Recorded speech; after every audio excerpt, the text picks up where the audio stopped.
ada wabah penyakit yang saat ini kita bahas. Ada wabah penyakit. Jika menurut medis memang wabah itu bakal menular, maka tidak usah dibandingkan. Jika tidak bisa dibandingkan, ya sudah, tidak usah ditayamumi. Setelah tidak bisa ditayamumi, lah ini sampai di sini. Baik, tidak dibandingkan, tidak ditayamumi, tidak dosa Anda yang hidup. Kenapa?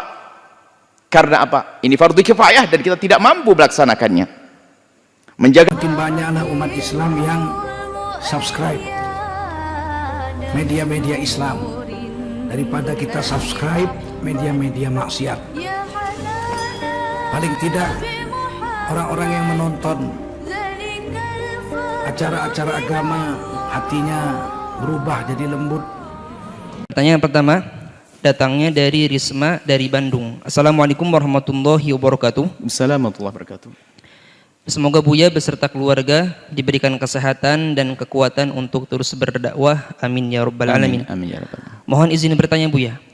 Saya mendengar ada himbauan prosedur khusus bahwa jika seseorang meninggal dengan keadaan terkena COVID-19 atau virus corona, dilarang untuk memeluk, mendekati, tidak disambut keluarganya. Bahkan tidak diperbolehkan untuk memandikan jenazahnya. Jenazah akan dimasukkan ke dalam body bag, ditayamum di atas balutan plastik dan dikebumikan. Bagaimana pandangan Islam menyikapi hal tersebut? Dan apakah zaman Rasulullah SAW juga ada tayamum untuk jenazah? Mohon jawabannya Buya. Terima kasih. Bismillah. Yang pertama adalah kepada keluarga atau siapapun yang tertimpa ujian. Jika itu adalah dari ahli la ilaha illallah, maka ketahuilah tidak ada ta'un yang Allah timpakan. Ta'un itu wabah, penyakit yang Allah timpakan kepada ahli iman kecuali karena Allah ingin menjadikan dia mati syahid. Mati syahid, aman dari siksa Allah. Kembali kalau kepada hikam istislam, serah.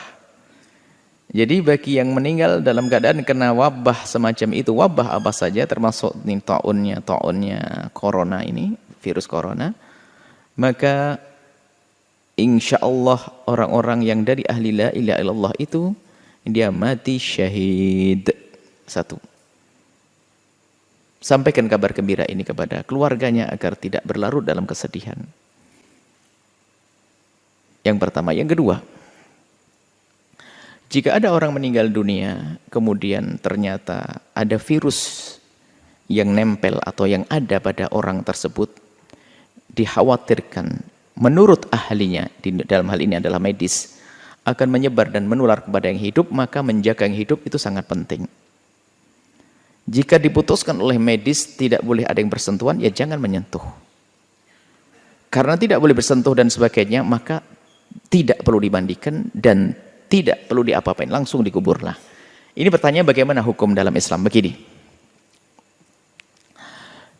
Jika ada satu jenazah yang tidak bisa dimandikan karena beberapa sebab, diantaranya adalah karena mungkin semacam kebakar kalau kena air tambah hancur, atau wanita yang meninggal tidak ada wanita yang memandikannya, atau tidak ada laki-laki yang mahram dengannya, ini termasuk yang sering dilupakan. Yang memandikan wanita hendaknya wanita. Jika tidak ada wanita yang memandikan, diambil dari mahramnya wanita tersebut. Jika ternyata ada wanita di kampung meninggal dunia, wanita sudah nggak ada, tinggal dia saja, kemudian laki-laki yang mahram pun nggak ada, maka dalam hal ini ulama mengatakan tidak perlu dimandikan, karena kalau dimandikan akan membuka auratnya. Lalu ditayamumi atau tidak?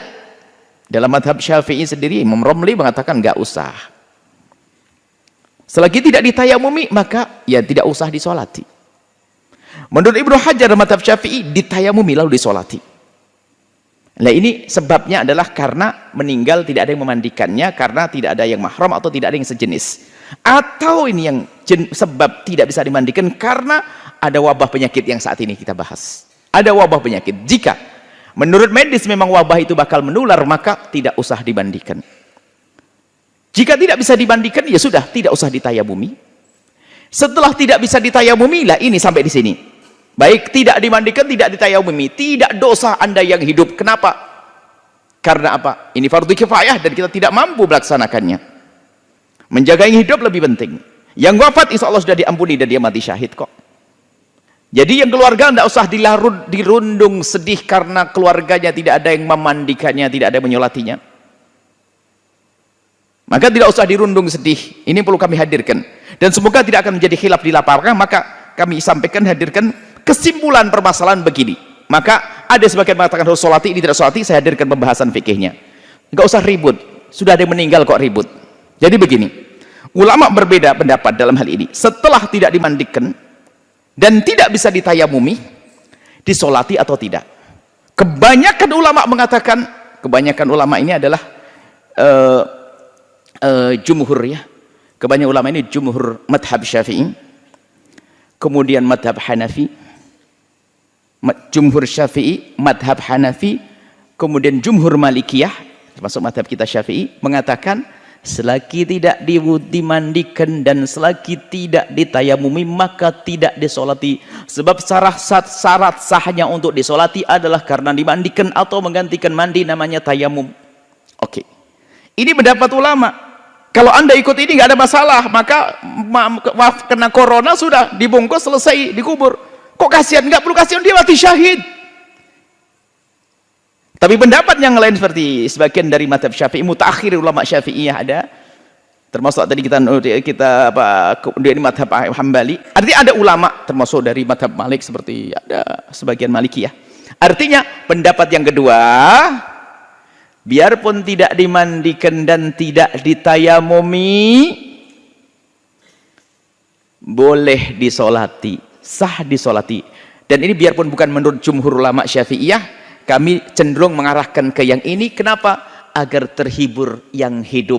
Jangan sampai sudah kena musibah, saudaranya kena corona, kemudian tidak ada lagi yang menyolati gara-gara tidak dimandikan. Jangan sampai sedih di atas sedih. Maka biarpun ini pendapat lemah dalam mazhab Syafi'i, akan tapi tujuh mazhab yang lain, maka biarpun tidak dimandikan, kemudian tidak ditayamumi, maka disolati. Ini menurut pendapat. Tapi kalau Anda ketemu orang yang keras pendapat tidak disolati karena tidak dimandikan, ya sudahlah, terserah, yang penting jangan ribut. Ini yang kami hadirkan di lapangan supaya tidak bisa debat ribut. Yang tidak disolati nggak ada masalah, nggak dosa kita. Karena apa? Tidak memenuhi syarat untuk bisa disolati. Lalu yang menyolati apa? Ya kita kan kalau ittaqullah mastata'tum, kalau takut kepada Allah kita menjalankan perintah semampunya. Yang mampu disolati, nggak mampu dimandikan, nggak bisa memandikan, ya disolati. Biarpun itu lemah dalam mazhab Syafi'i, tapi dalam mazhab lain dianggap sebagai pendapat yang perlu ditonjolkan hal ini. Artinya dalam hal ini ada dua pendapat besar, Anda tidak usah ribut. Yang kena corona, semoga Allah menjaga kita dari penyakit itu. Yang kena corona, yang sudah meninggal dunia, kemudian takut wabah menular, sudah langsung dibungkus, tidak usah dimandikan, tidak usah ditayamumi. Kalau mengatakan itu pendapat ulama mengatakan tidak disolati, nggak ada masalah. Tidak disolati. Tapi bagi yang mengatakan mengadakan diri solati. Adapun cara mensolati dan menguburnya nggak usah dibawa pulang ke rumahnya. Di mana tempat penguburan yang tercepat, biar wabah tidak mengganggu yang hidup. Jadi dikubur di mana saja sudahlah. Sama, bumi Allah tuh sama, dikubur di sana sini. Kalau ahli surga ya ahli surga. Bukan kalau dikubur di kota langsung masuk surga, kalau di hutan langsung masuk neraka, nggak ada. Nggak usah perlu dilihat si fulan. Kalau dilihat nggak langsung gara-gara dilihat kemudian dia menjadi hidup lagi juga enggak kok. Biarkan sudah dikubur secepatnya. Kemudian cara mensolatinya mungkin ya biarpun tidak dimandikan dan tayamum, ikut pendapat yang mengatakan disolati. Cara mensolatinya sudah secepatnya di situ, dirawat secepatnya. Disolati berapa orang? Kalau tidak sempat disolat di situ, disolati di atas kuburnya. Kalau mungkin khawatir kita kena wabah karena ini mayat masih ada, setelah dikubur disolat di atas kuburnya. Dan ini pernah Nabi menyolati seorang wanita ajus yang pernah meninggal, Nabi tidak tahu, Nabi ke kubur, lalu Nabi sholat di atas kuburnya, sholat jenazah. Kalau tidak begitu, dengan sholat gaib Anda dari jauh. Sholat gaib ini adalah ada menurut jumhur ulama selain mazhab Hanafi. Artinya ini pendapat ulama mudah. Jadi kami lebih senang untuk menyampaikan, ngikuti yang mengatakan dilakukan sholat agar yang hidup ini terhibur. Jangan sampai sudah mendapatkan musibah, tidak ada menyolati bapaknya, tidak menyolati saudaranya, tapi tetap disolati menurut pendapat ini. Ini sah, ini pendapat para ulama. Maka mohon agar hal-hal macam ini enggak jadi bahan ribut lah sana sini. Yang menyolati silakan nyolati, yang enggak. Yang jelas, yang hidup harus dijaga. Adapun dia yang mati dalam keadaan kena wabah ini, insya Allah mati syahid dari ahli la ilaha illallah. Dan semoga anda semuanya sehat lahir anda. Tapi jangan lupa, jangan mikirkan kesehatan lahir, tapi kesehatan batin. Jangan mudah bermusuhan, jangan mudah caci maki, jangan mudah olok-mengolok. Gara-gara pendapat ini kadang-kadang olok-olokan.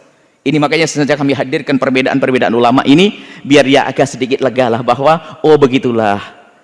Enak kalau mengerti begitu. Jadi kalau anda ketemu ulama yang mengatakan tidak mau menyolati, ya nggak ada masalah, dia benar kok. Kalau ketemu ulama yang menyolati, ya benar kok, ada yang diikuti, maka anda tenang, indah, batin anda pun akan terjaga. Ini saja, semoga Allah mengampuni kita semuanya yang telah meninggal dunia dari kaum dari ahli la ilaha illallah yang kena wabah corona ini. Semoga benar-benar mati syahid, dan yang ditinggalkan diberi segala kebaikan di dunia dan akhirat, dan semua dari kita dijaga oleh Allah Subhanahu wa taala. Wallahu